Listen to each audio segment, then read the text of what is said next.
Hey YouTube, it's a nice day in Britain today, so the roof is down and you may get more road noise than normal. I've said in an earlier video that I was surprised to find that the God I was taught to worship was partisan, effectively a tribal God.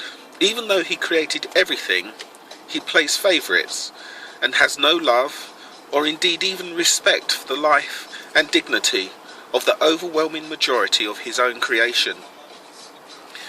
I was told to rejoice and bask in Jehovah's rare and precarious conditional love, because I had been chosen.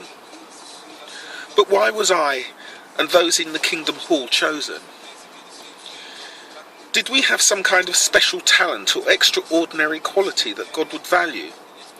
And why would the many heroes before us deserve eternal death? It turned out that God had selected me for the prize because I had chosen the true religion out of the hundreds and thousands that competed for my attention, and I would recruit others to it. I would listen, obey, and be blessed. There was nothing more noble to it than that. So what kind of person is Jehovah of the Bible to value obedience over everything else this human spirit can offer? What kind of person creates life, then punishes everybody because Eve wanted to be self-aware and have knowledge? By the way, the prerequisites for humanity. The Jews have a saying that if God lived on earth, people would break his windows. But actually, if you believe the book, today we would arrest, prosecute, and in most American states, execute him. He's not a nice guy, but he has big muscles to flex. But in modern civilized society, might is not right. We measure the worth of a man on more than his ability to push smaller people around. And because he made intelligent, self-aware life, doesn't automatically give him the right to destroy it. It's not necessarily moral, even if he has the ability. In fact, today we have evolved to the point where we respect the man that has the ability to destroy, but chooses not to. And we would love that man if he recognized the human rights of those that disagreed with him. Did you notice Jehovah God is insecure, jealous, angry, vindictive, and has only the most rudimentary regard for those that obey, even inside his own tribe? Is that really divine? It was this that made me realise that Jehovah as presented in the Bible could not be God. Read the book, see for yourself. And after reading the book that Jehovah's Witnesses try to stop you reading, I couldn't take God's threats seriously. And anyway, oblivion is better than eternity praising a temperamental tyrant. I'd once read a book that made and supported the statement that in this age of hundreds of thousands of religions to choose from, and the freedom to do so, the God an individual chooses to worship is a reflection of the emotional needs of that person. The insecure, diffident or conservative person needs the angry, vengeful parent God to set clear boundaries, judge and punish.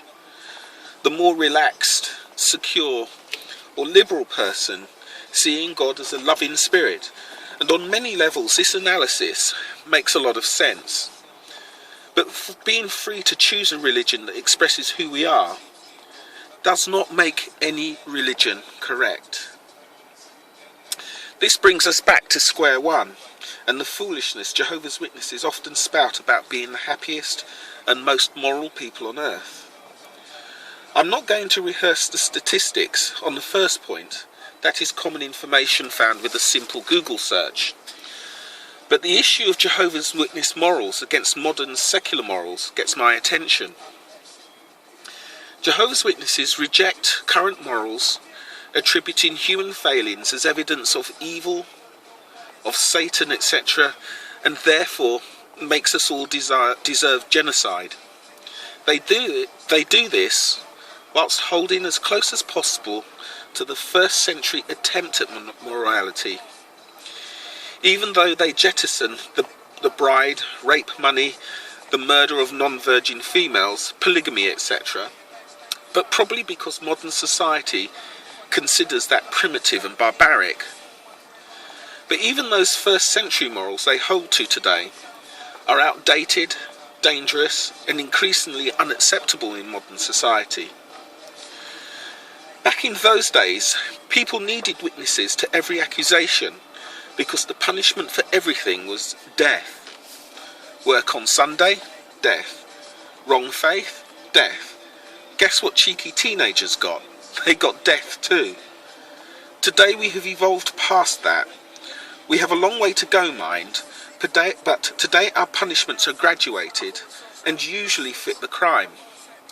And today we have science, so we don't always need witnesses.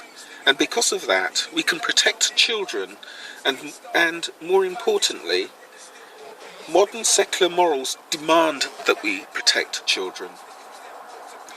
But in the book of first century morals that Jehovah's Witnesses love, there is no direct injunction to provide security to children.